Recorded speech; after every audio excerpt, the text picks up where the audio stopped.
Good morning to all of you. Advance mathematics classes में स्वागत है आपका। आज हम क्लास 11th का जो topic principle of mathematical induction है उसके ऊपर कुछ डिस्कस करना चाहेंगे, उसके बेस पे भी कुछ डिस्कस करना चाहेंगे। जैसा कि आपको कल थोड़ा सा मैंने बताया था कि प्रिंसिपल ऑफ मैथमेटिकल इंडक्शन है, ये एक मोडम होता है, ये एक मीडियम होता है, केवल एक माध्यम होता है जो कि कुछ रिजल्ट्स को सिद्ध करने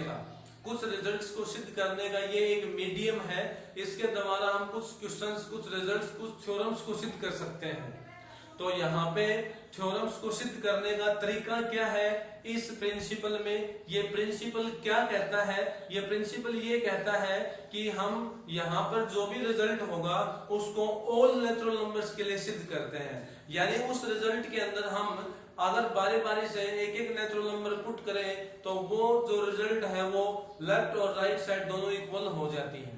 तो यहाँ पे हम ऑल नेचुरल नंबर्स के लिए प्रूव करने के लिए पहले हम क्या करेंगे, यहाँ पे कंडीशंस बता देता हूँ। इसका नियम ये होता है, पहले हम यहाँ पे इस रिजल्ट को ट्रू करेंगे। रिजल्ट को हम ट्रू करते हैं, रिजल्ट को हम ट्रू करेंगे फॉर n इक्वल टू 1 के लिए।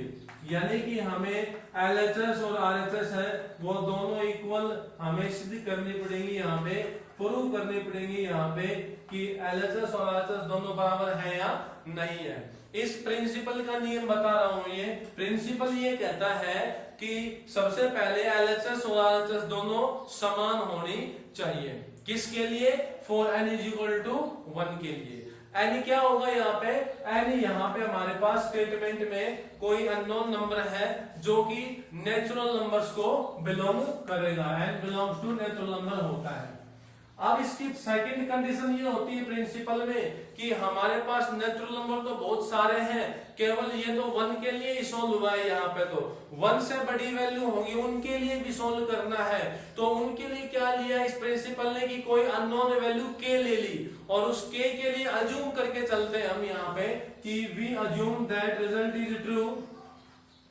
We assume that result is true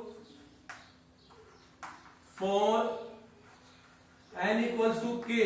और यहाँ पे k का मान क्या होता है? 1 से बड़ा होता है। k की जो वैल्यू होगी वो 1 से बड़ी होगी कि जो हमें रिजल्ट दिया हुआ मिलेगा वो रिजल्ट है वो हम k के लिए अज्यूम करके चलेंगे कि वो बराबर है, उसमें LHS RHS यहाँ पे ऑटोमेटिक हम इक्वल मान के चलेंगे। यहाँ पर हमें कोई प्रूव नहीं करना पड़ता, यहाँ हम अज्यूम करके चलेंगे।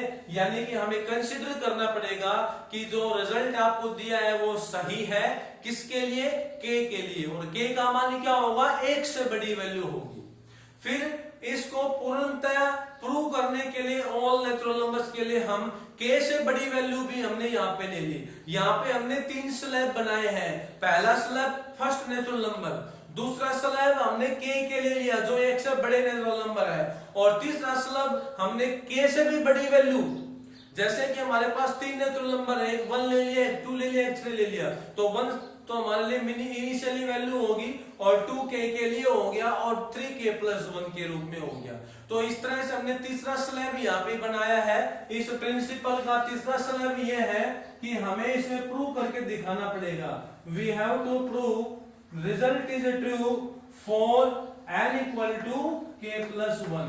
यहां पर हमें प्रूव करना है कि रिजल्ट ट्रू होगा n is equal to k plus 1 के लिए LHS और RHS दोनों इक्वल सिद्ध करनी होंगी। ठीक है, तो ये हमारे 3 नियम होते हैं, 3 प्रिंसिपल होते हैं इस मेथड के अंदर, और इन तीनों के अकॉर्डिंग ही हम क्वेश्चन को सोल्व करते हैं। तो मैं यहाँ पे कुछ ही क्वेश्चंस आपको सोल्व करके बताता हूँ।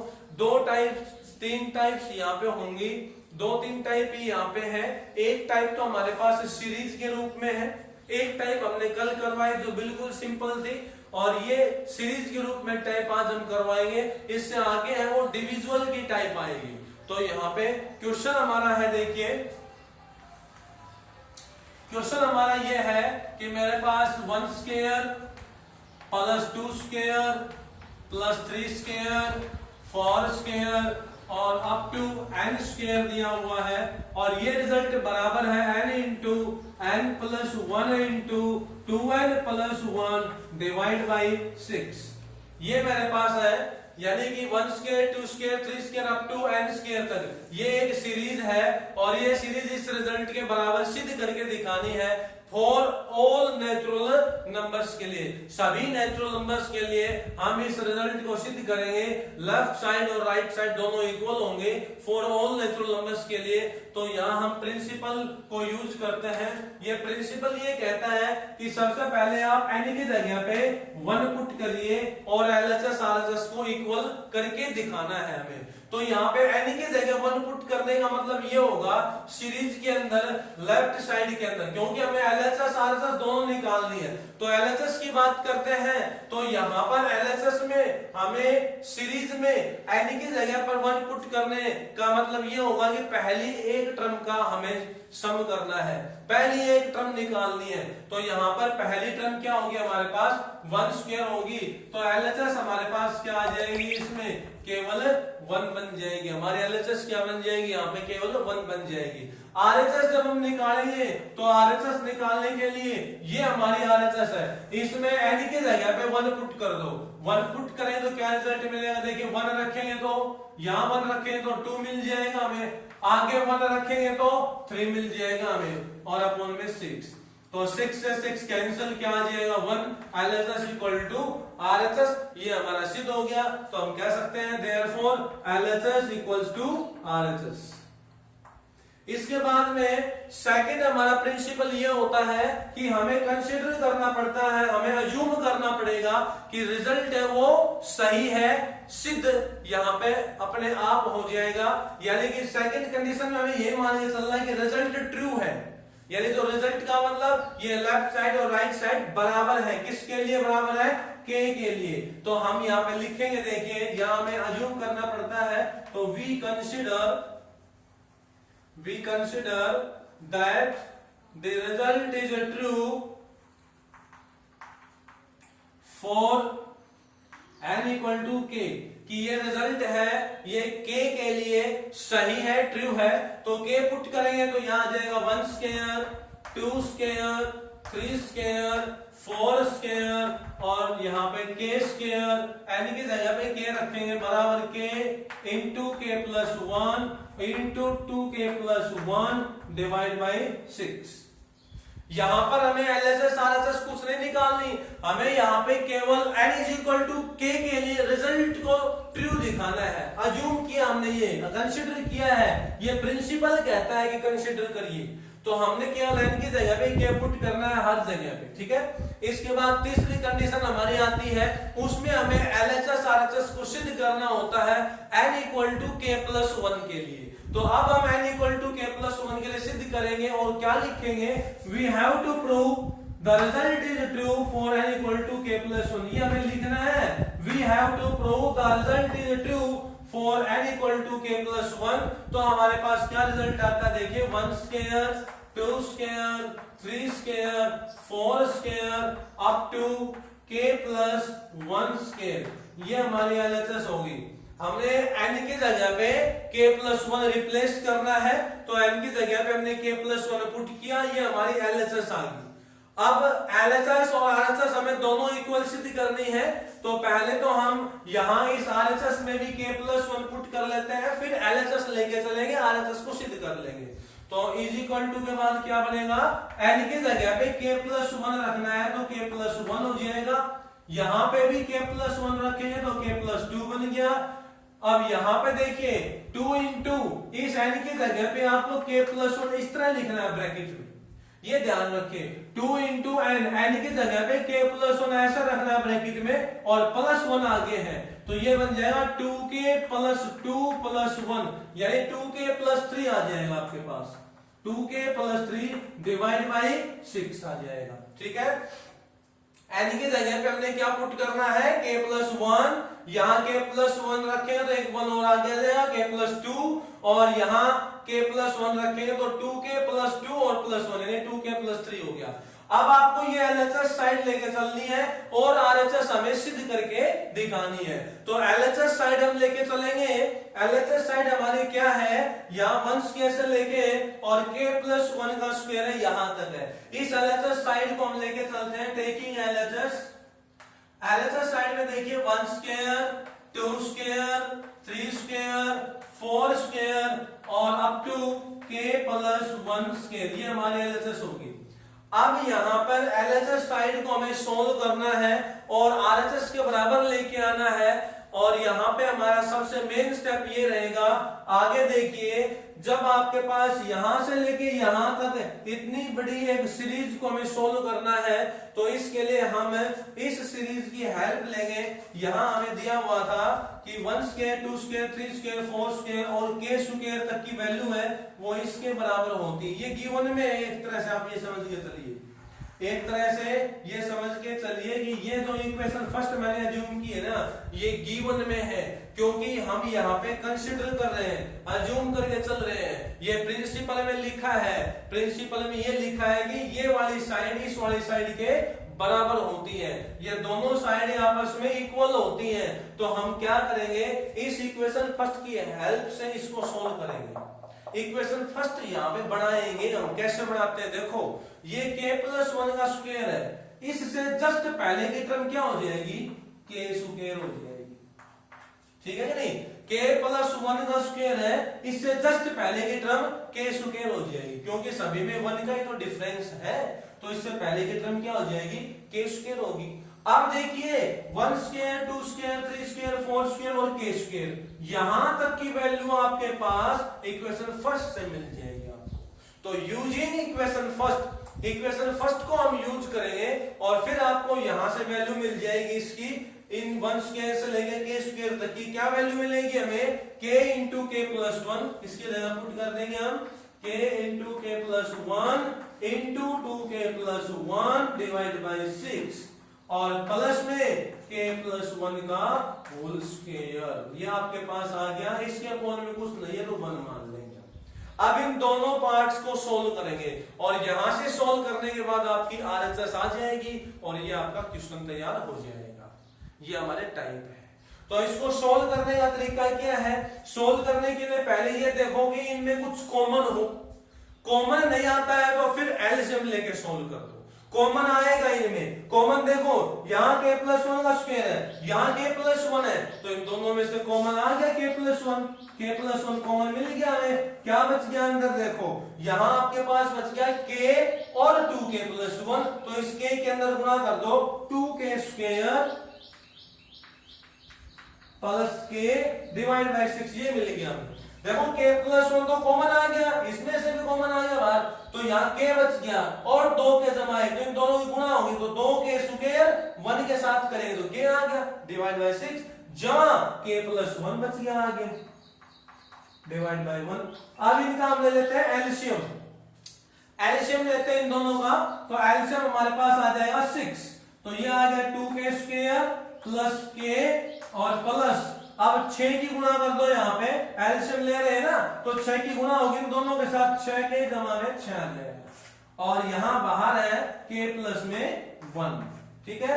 अब यहाँ पे देखिए इसको सोल्व आउट करते हैं तो ये आ गया 2k स्क्वायर प्लस में 7k, 2k स्क्वायर प्लस में 7k, 2k स्क्वायर प्लस में 7k और प्लस में 6 डिवाइड बाई 6, ठीक है। इनटू में आ गया मेरे पास k प्लस 1। अब यहाँ पे आगे भी आप सोल्व कर सकते हैं, ये एक क्वाड्रेटिक पोलिनोमियल बन गया, क्वाड्रेटिक पोलिनोमियल के फैक्टराइजेशन कर सकते हैं हम। ये 2k स्क्वायर प्लस में 7k प्लस 6 आया है, इसके हम फैक्टर बना लेंगे, इस क्वाड्रेटिक पोलिनोमियल के फैक्टर बनाएंगे और फैक्टर किस तरह बनाते हैं मैं वो यहाँ पे सोल्व करके बताता हूँ आपको कैसे सोल्व कर सकते हैं इस पोलिनोमियल को। जैसा में दिया हुआ है 2k स्क्वायर प्लस में 7k प्लस में 6, ये एक क्वाड्रेटिक पोलिनोमियल है और क्वाड्रेटिक पोलिनोमियल को हमें सोल्व करने के लिए फैक्टराइजेशन मेथड की हेल्प लेनी पड़ती है। और फैक्टराइजेशन मेथड क्या कहता है कि सबसे पहले आप इसके फैक्टर बनाने जा रहे हैं तो देखिए यहाँ कोफिशिएंट आपके पास के स्क्वायर का है जो उसकी गुणा कांस्टेंट टर्म के साथ करिए, यानी कि 6 दूनी 12। तो आपको यहाँ पे एक ऐसा पेयर ढूंढना है जिनकी गुणा करने पे तो 12 आए और जिनका जोड़ करने पे 7 आ जाए। ये k का कोफिशिएंट देखना है आपको 7। ये हम पीछे की क्लासेस में पढ़ा चुके हैं, बता चुके हैं। 10th में भी आता है, 7th में भी आता है, 8th में भी आता है। ये फैक्टराइजेशन करना, गुणनखंड विधि फैक्टराइजेशन करना 10th से पहले आ चुका होता है। तो यहाँ पे एक्स स्क्वायर हो या वाई स्क्वायर हो या के स्क्वायर हो, इसके कोफिशिएंट की गुणा कांस्टेंट के साथ करिए तो 12 आएगी। और k का कोफिशिएंट आपको 7 लेना है। यहाँ पे 7 है तो 7 8 हो तो 8, प्लस का हो तो प्लस का, माइनस का हो तो माइनस का। अब आपको यहाँ से ऐसा पेयर ढूंढना है जिनकी गुणा करे तो 12 आए और जोड़ करे तो 7 आए, क्योंकि ये आपका प्रोडक्ट बने और ये हमारा सम बने। ये हम पहले बता चुके हैं, चैप्टर नंबर 2 के अंदर बता चुके हैं ये सारी बातें। यानी 10th क्लास में 2nd चैप्टर में इस तरह का आता है। वहां पे हमारे पास स्टैंडर्ड फॉर्म होती है पोलिनोमियल की कि एक्स स्क्वायर माइनस में अल्फा जमा में बीटा गुणा में एक्स और जमा में अल्फा बीटा, यानी ये लास्ट वाला हमारा प्रोडक्ट होता है और ये बीच वाला हमारा सम होता है अल्फा बीटा का। और अल्फा बीटा क्या होता है, यहाँ पे दोनों जीरोज होते हैं, यानी दोनों रूट्स होते हैं, यानी दोनों यहाँ पे फैक्टर बनते हैं। ऐसे यहाँ पे इन दोनों की जैसे प्रोडक्ट है वो 12 आ जाए और दोनों का जोड़ है वो 7 आ जाए, वही आपके अल्फा बीटा से रिलेट होते हैं। तो यहाँ पे अब आपको बताना पड़ेगा गुणा करने पे 12 आए, जोड़ करने पे 7 आए, ऐसे कौन कौन से नंबर होंगे। तो 4 और 3 हो जाएंगे, गुणा करेंगे तो 12 और 4 और 3 को जोड़ेंगे तो 7। तो हमारे पास आ जाएगा 4 और 3, यानी लिख दे यहाँ पे 2 के स्क्वायर जमा में 4 आया है तो 4 के, 3 आया है तो 3 के और जमा में 6। ये हम सारे पहले पढ़ चुके हैं फैक्टराइजेशन मेथड। गुणा तो होनी चाहिए 12 और जोड़ होना चाहिए 7, तो 4 और 3 बन गया आपका, तो 4 के और 3 के। इन दोनों में कॉमन ले लीजिए, 2 के कॉमन आ जाएगा। यहाँ आपके पास बच गया k प्लस में 2, इसके बाद इसमें 3 कॉमन ले लीजिए, यहाँ आ जाएगा k प्लस में 2 आपके पास बचा हुआ। अब k प्लस 2 यहाँ भी है, यहाँ भी है, दोनों में से k प्लस 2 कॉमन ले लेते हैं, तो k प्लस 2 तो कॉमन ले लिया। क्या बच गया पीछे, 2 के जमा 3 बच गया, तो 2 के जमा 3 यहाँ हम लिख देंगे। तो ये आपका आ जाएगा फैक्टराइजेशन हो गया ये k प्लस 2 और 2k प्लस 3, इसकी जगह पे पुट कर दो, यानी आपके पास क्या बनेगा फिर देखिए, इसकी जगह पुट करते हैं तो हमारे पास ये रिजल्ट आ जाएगा k प्लस 1 तो सेम। और इस क्वाड्रेटिक पोलिनोमियल को हमने यहां से सोल्व किया, ये क्वाड्रेटिक पोलिनोमियल का सॉल्यूशन है इतना इतना। इस क्वाड्रेटिक पोलिनोमियल का सॉल्यूशन हमने फैक्टर बना के किया है k प्लस 2 लिख दीजिए और 2k प्लस 3, तो 2k प्लस 3 लिख देंगे हम यहाँ, 2k प्लस 3 डिवाइड बाई 6। ये k प्लस 1 तो एज इट इज बिल्कुल सेम टू सेम चल रहा है, कॉमन लिया था हमने यहाँ से इन दोनों में से, तो k प्लस 1 तो बाहर और इसका फैक्टराइजेशन करने के बाद ये आ गया। तो ये हमारी थी LHS। LHS हमारी कितनी आई है, यहां से चले थे LHS को सोल्व करते हुए यहाँ से, और ये आ गया LHS। RHS क्या थी आपकी, ये थी RHS। देखिए जब आपने यहाँ से ये LHS लिखने थी तो RHS ये थी आपकी, k प्लस 1 भी मैच हो गया, k प्लस 2 भी मैच हो गया और 2k प्लस 3 भी मैच हो गया, डिवाइड में 6 भी आ गया। तो हम कह सकते हैं therefore LHS equal to RHS। LHS और RHS दोनों बराबर हो गई है, इसलिए हम कह सकते हैं कि ये जो रिजल्ट है ये ट्रू है। और किसके लिए, फॉर ऑल नेचुरल नंबर्स के लिए, where n equal to 1, n equal to k एंड k प्लस 1, ये सभी नेचुरल नंबर्स के लिए ये ट्रू हो जाएगा। Thank you, have a nice day.